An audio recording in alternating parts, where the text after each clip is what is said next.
Welcome to Pindar Poetry. We hope you learned something new. You begin by opening blood sugar, only way, and creating a brief profile so the app knows your targets.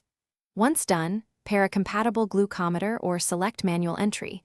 This ensures reliable readings flow in.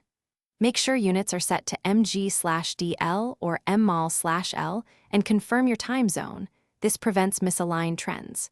Also enter medication and meal basics now so your first readings have context. These steps let the app calculate personalized targets and begin trend tracking. Now focus on consistent recording. You either import a reading from your meter or type it in, verify the timestamp and the number before saving. Once saved, tag the entry as pre-meal, post-meal, fasting, or exercise-related so trends separate clearly. Make sure to log insulin doses and approximate carbs. This helps the app link cause and effect.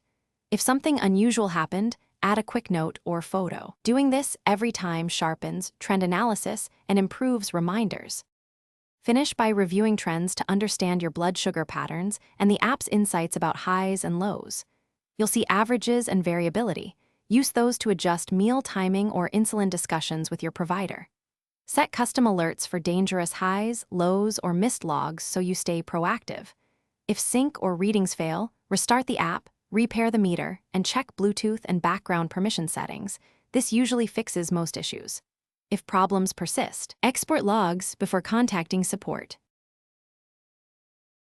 Thanks for watching. Consider subscribing if we helped you.